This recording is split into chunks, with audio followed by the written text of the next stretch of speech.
What's up world? Welcome to another online session. It's the first weekend of December at dito sa Kenn TV ay handog namin sa inyo ating mga inspiring Kenntuhan na kapupulutan ng aral at inspirasyon. And for our first online session this season of loving and sharing and Christmas season, isang inspiring guest ang ating makakasama dahil isa po siya sa mga very fortunate and privileged na nakapasa sa pinakabago or pinaka-recent na licensure exam for doctors. So guys, let's welcome Dr. JM Dangane. Hi, Doc JM!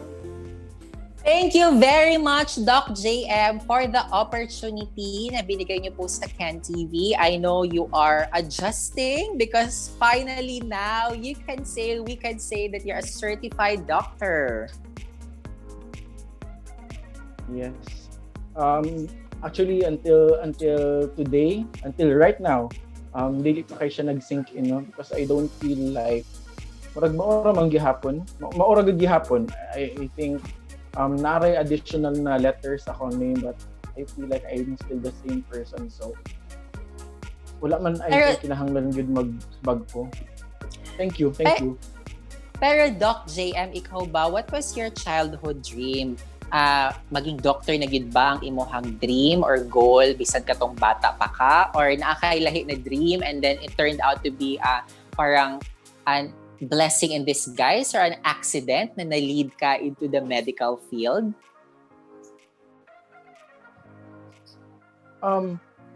Short story lang, no. If I remember, kita nga 90s, I consider myself as a 90s kid man. Yes. Din, no? And di ba during the 90s, di ba grabe man ginang Jollibee when they put out toys. Yes. Sa ilahang mga, di ba? So early late 90s, kana gina mo ang ako ang kalipayan sa ako ang sister and sa ato ang bata, no, make sure na maka-Jollibee gid me every time na idulaan. And so one of those na I look up to apart from Jollibee is ang ilang security guard. Mao na akong childhood dream, mahimong security guard sa Jollibee. Okay. Akong childhood dream, like ang ako ang papa who is a retired PNP general, he's sort of like murag I don't know kung sana nga term nga murag dili sad disappointed pero murag nganong security guard man.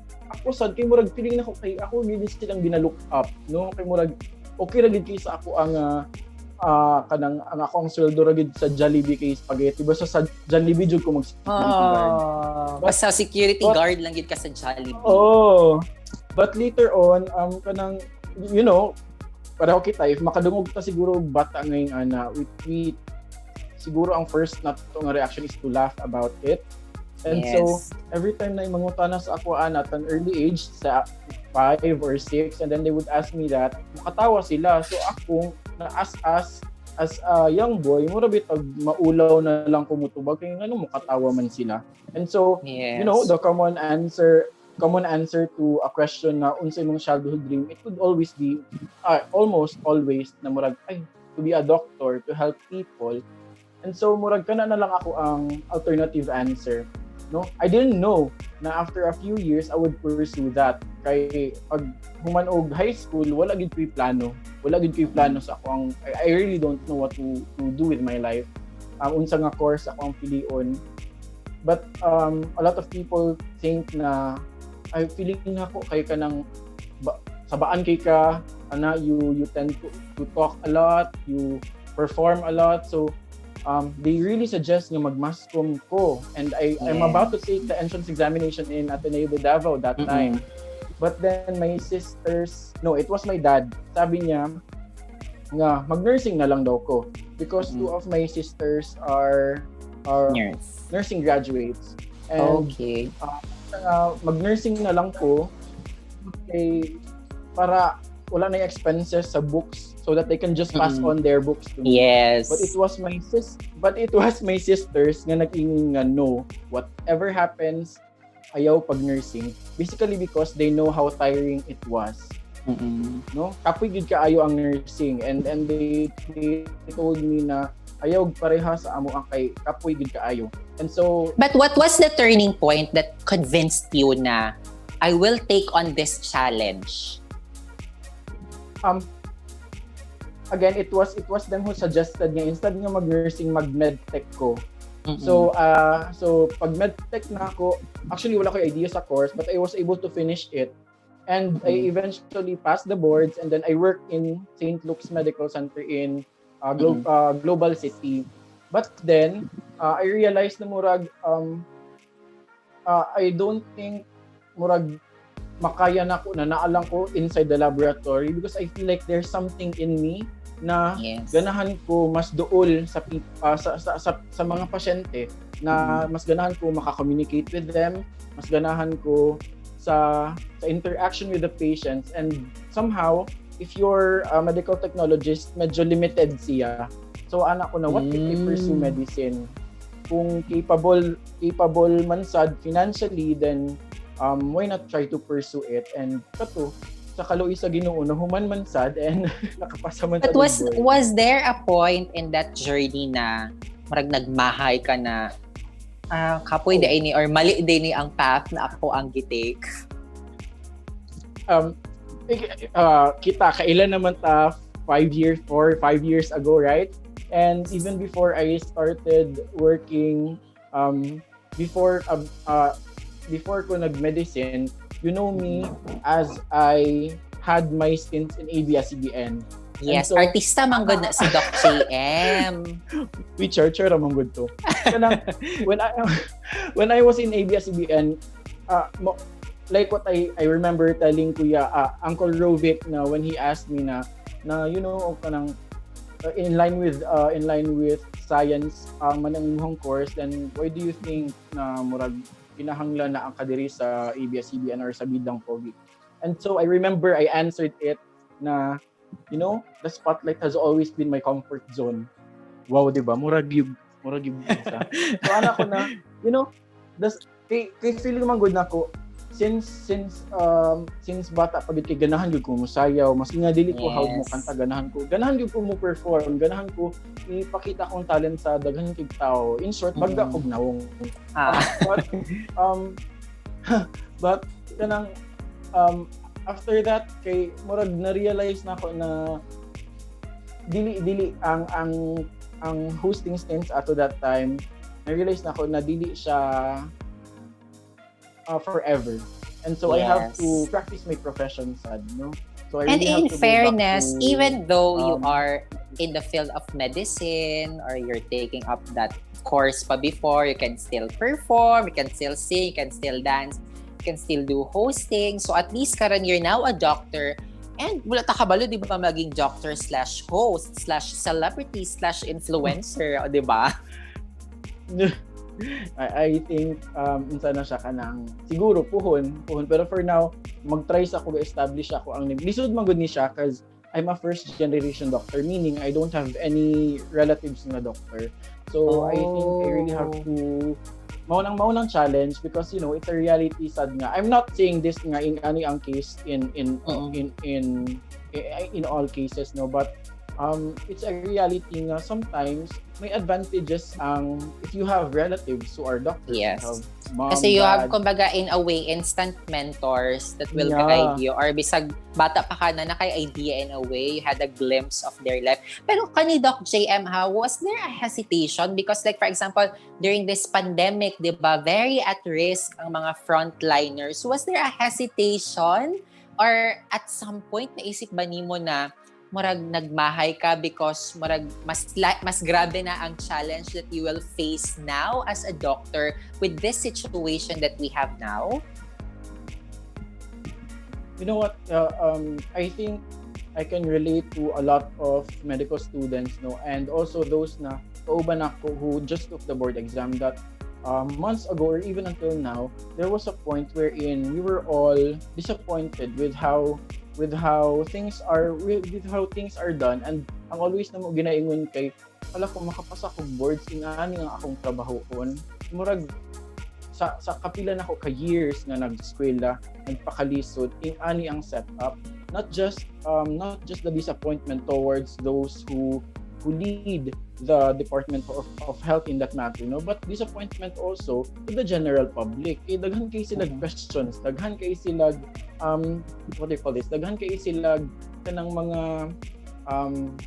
mga theories regarding the COVID itself, kung ginakortahan lang sila sa doctors. Murag ana ba? Murag ako if ever na makahuman ko ani kay murag muto pa kay ang mga pasyente nako.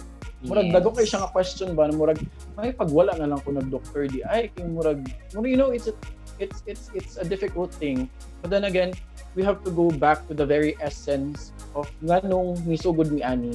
And so instead of magpadala sa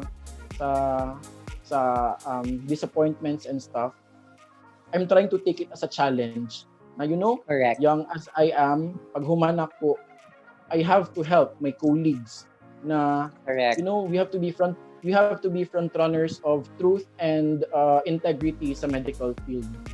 Amen to that, Doc JM. Kumbaga, the new generation of doctors will be like seeds na itanom, and then you will blossom into a different kind of more responsible na mga doctors and frontliners in the future.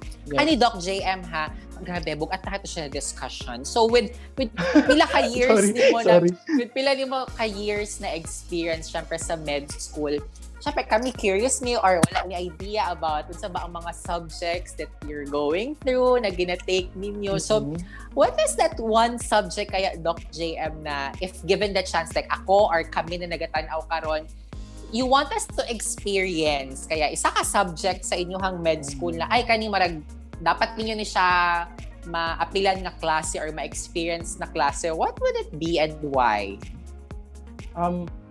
Daghan kaayo, but I think one of it's something personal, no. One of the most memorable gid kay nga experience ako. This was during my 4th year clerkship, wherein we get to have 36 hours na duty sa hospital. Straight? And I think yes, 36 hours Oh my gosh. Okay. So kato na time I think tulo mi ato na clerk in the public hospital in Cebu. And since public hospital siya, it's understandable na daghan kaayo gyud, gabi ang stress. Daghan kay pasyente gyud. Oh my gosh. And the subject that I'm talking about was obstetrics and gynecology, OB. It's something na murag syempre dili familiar sa ako because I'm not really familiar with the female reproductive tract. Kay dili man siya pero sa ato ang ay question mo tan-aw ra ka sa ilalom. We don't wala man tani dako with the female reproductive tract. So sometimes it's really difficult to imagine. However, when I was on the 36-hour duty, ang mga residents on duty that time was also from CIM. So, medyo familiar na sila sa ako and they sort of trust me na kibaw mi nga kaya na nimo. So, I think there was 15 beds dito sa labor room, and then per bed 4 to 5 na ma'am. Nagdungan na sila labor. Sabay sila labor. Oh my God. Yes, gadungan na sila labor, and then there are only 2 residents. One is na dito sa admitting section, so kay public hospital. So they keep on coming. As in, sige ra gid sila sulod na walay undang. And then one resident is nag-CS siya sa taas. And so if na ay mga anak, it's either mohawa ang ako ang resident nga ga-admit or motabang. Or ikaw. And so tulong actually that's what happened. So nahitabo ato kaya kung kauban nag-monitor siya sa galabor. And then when I started to put my fingers there para i-check, touch na nako ang hair sa baby. Anak ko dok mga anak na. And you can see nga kapoy na kaayo siya, and then ang iyang I can remember ang iyang yung ingon sa ako. Kaya na nimo. So I was like, okay. So mura bitaw tanan imuhang gistudyhan sa libro, now you have to do it. Although I my get to see it gosh. in practice, lahi man gud ng ikaw na. So Yes. on that night, I think I have 15 or 16 deliveries nga ako ang nagpaanak. Oh my gosh, And so, grabe. So, 16 ka mga nadugang na tao sa population. That was non-stop. Like, sige ra, kog bira, paanak. Grabe, anak pa more. I'm not saying na, I'm not trying to justify how the OBs or some doctors in public hospitals with their attitude kanang usahay bitaw kanang medyo irritable sila. But dili sila medyo irritable gid sila, and so mura bitaw ako gani nga it's just on that day, on that 36 hours na nagsige kog paanak diret-diretso unsa na lang kaha sila. I'm not saying na it's good. Na sometimes we tend to be rude to the patients. Kay usahay man good kanang na ako'y pasyente na kapila na nimo nga bata, kanang ikaunom na dok, murag ikaunom na, murag maka-frustrate siya na as much as you want to empathize with them, as much as you want to help with them, usahay kay naagi instances na murag nganong mag-anak pa ka, nya di pa siya ganahan magpa-concern siya, magpalaygate ba, palaygate, yes. Grabe. So, murag, and I also have patients na mga 18, 19, so murag grabe. Doc, na-stress ko, Doc. Naminaw si mo, Doc. So, panawagan sa tanan, ita magsigig, buntis. I mean I don't have any problems with that because sometimes ang mga babies are blessings with the mga bata. These are angels, amen to that. But as much as possible, if you don't have the means nga ipa-dede sa tong mga anak, mapaskola tong mga anak, pugong-pugong sa ta. Doc, unsa na lang ang mga lockdown babies coming your way, Doc? Exactly. If it started in March, actually among gina-predict na karon. No, among gina-predict karon. Karon na ang season. Karon na ang season sa mga lockdown babies. Paabutan na gid sila until 2021 na siya. Oh my God. Pero kanino kayo mentioned na grabe you survived the 36 hours straight na duty, and for sure dili lang ka na imong mga na-experience. So kami magod na mga non-doctors or mga non-med peeps, syempre namin maginatawag na comfort food pag stress nami sa among mga life. Murag unsa pud among ginabuhat. Pero kamo balik ikaw as a doctor or while taking the med school, while taking your internship, kung sa mga gino-consider na survival food. Dili na ni siya comfort food. Kili na ko, survival food na ni siya. Na marag mo ni mong on-the-go food pagka ng, grabe, 36 hours straight duty. And then this food will make you happy. Make you happy. Ako lang explain now, sa among school, or I think in Tanang schools, in first 3 years sa school, although namo yung mga once in a while na mga duty, academics ra gid na siya. So naara gid mo sa school, no? Sige mo eskwela, murag college ba? Eskwela niya usahay na i-duty, eskwela na i-duty. So kana almost every time nga na ay exams, after exams na mo ang comfort food, no? And usually ang comfort food yun is mag-indulge gid mi og kanang mga ako personally hamo indulge yung pizza gyud. Kasi ng pizza gyud. Pizza. With pineapple. Okay?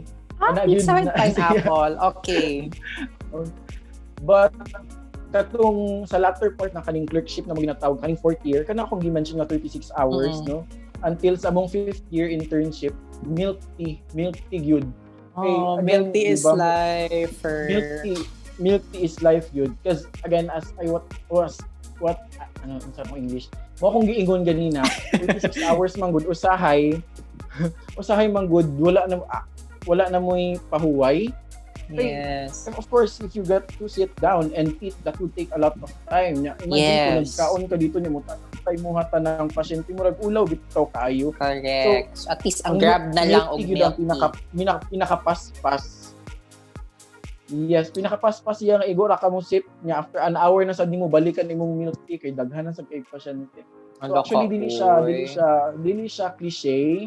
dili gid siya cliche, true story gid na siya na usahay water break sip na lang gid sa milk tea mo ang break gid. Hindi gid siya lalim. But, and wala pud ta kabalo, when you get to guys. indulge your Years patient. from now, na pud na yung milk tea franchise si Doc JM. Why not, Doc? Push na yan.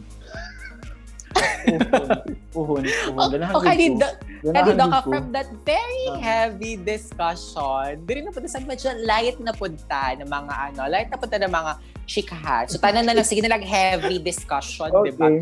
Kani Doc, nisulti kong light ha, pero do you think, Doc, na ang love life is relevant for empowerment? I think Kasi marag ang goal bagod sa tanan, Doc, is kailangan ako magka-love life, marag nag-new normal na lang. Wala pagyapon ko yung love life. I think wait lang, mag-short story ko kay light lang kay ni. Before ko ni uli, seryoso ni gikan ko Starbucks. Shameless plug. Dili ni sponsor ha. It was because kanang nagtry ko og basa-basa because tomorrow I'll have an exam. Nagbasa-basa ko dito and the barista, niduol siya na, sir, may nagpapabigay po ng cake. And I said, wala ko nag-order og pastry kay basig makabayad ko, wala ba ako kwarta, wala pa ba ako sweldo. So ako na, unsa may nahatag ana siya na basta may nagpapabigay po, umalis na ng store. Love life di ay ha.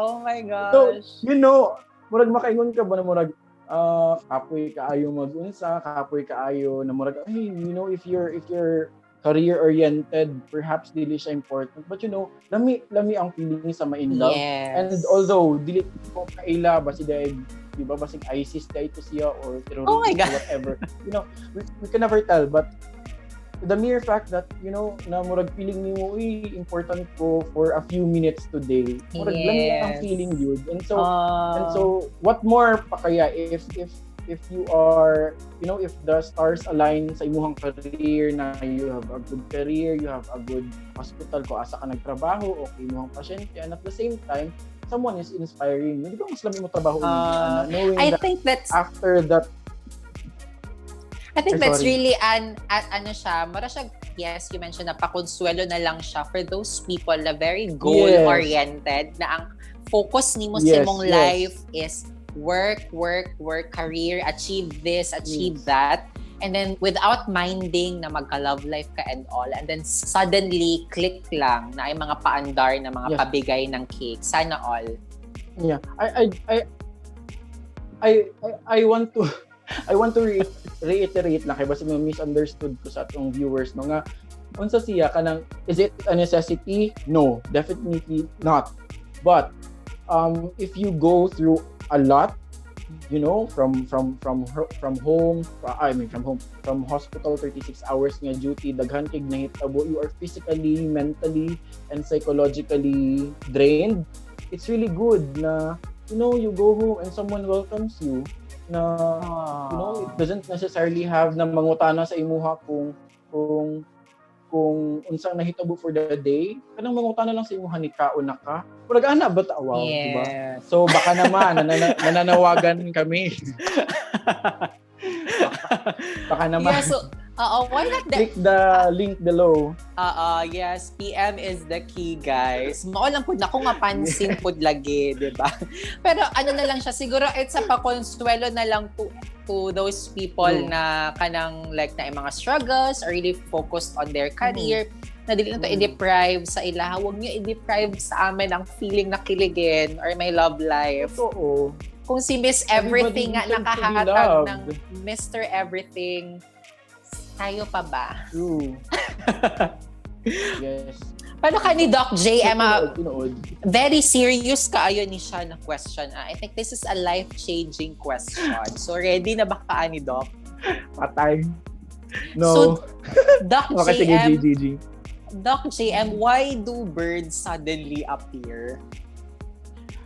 I think it's nito bag jud. Ambot week because I think wait lang, di ko kahuna-una. Kasi nagatry magud ta maging wholesome sa atong pagtubag, no? Oo. Because I believe in the saying that ibon man may layang lumipad, kulungin mo at umiiyak, and I think char. Walay gud akong answer pero sige na lang. I think kailangan yun po na to sa high kulungon ang mga birds para ma-enjoy na to sila. Pwede pero depende. And then let go of them after. What? Pero Doc JM, to close our Kenntuhan, no? What is your message to your future self? Ang message sa akong future self is, I think the very same message sa ako ang self 10 years ago when I was about to choose my course in college, no. Whatever you do it with passion, do it with integrity, and do it according to God's will. Amen to that, Doc JM. And I hope wala po takabalo 5 or 10 years from now naapagihapon ang ato ang video karon atong conversation, and then you will look back to this video and then you will realize na it happened again after 10 years, and in another 10 years mao gyapon ang imong gusto isulti sa imong sarili. Thank you very much, Doc JM, sa imong time. It's my pleasure. Grabe, kung kabalo lang mo guys, kung ikapila ni na isbog na interview, and before pa na din na interview na ganun pa ang mga challenges. Pero at least na-push lagi na to siya. Doc JM, everyone is curious na sa imuha. So baka nila pwedeng i-follow sa imong mga social media accounts? You can follow me on and first and foremost kanilang ang social media accounts, kaya apparently daghan kaayo gayus akong photos and they are asking for GCash. So again, ang social media tinuod, someone was asking me if nangayo kong kwarta. Wala ko'y kwarta, but I won't ask you. So again, ako ang social media accounts lang is on you can follow me on Twitter and Instagram at JM Dangane, and on Facebook also, JM Dangane. Tutulong. Wala nagapangayo og kwarta si Doc JM. Ang ready niya, actually kaya niya manghatag og love and advice and service sa inyong tanan. So, thank you very much, Doc JM, sa imuhang time, and good luck sa imuhang new career and new challenge, and keep on inspiring ang mga future pod nato na mga doctors. Yes, sir. Thank you, Doc. And I hope in next time magstorya pa ta, okay? Yes. Thank you. Face to face. Ay, dili na lang ko, Doc. Dili na ko gusto magkita ta in person or magstorya, Doc. Kay basin by that time, naapoy mo, hatag sa imuha og cake na pod, tapos sa ako awala. What? Ang gitara! Okay. Ako ra i-share. Don't worry. And guys, don't forget to like and follow us on Facebook. That's Kenn TV. At abangan nyo po ang ating bagong YouTube channel. Post ko pa dito sa ating Facebook page ng ating bagong YouTube channel. So, know your purpose, live your purpose, and just love, love, love. Abangan nyo po ang ating mga exciting Kenntuhan this whole month of December. Bye! Advance Merry Christmas and stay safe! Thank you, Doc JM. Good luck and Merry Christmas! Bye. Happy New Year! Thank you, Doc! Merry Christmas! Amping mo tanan.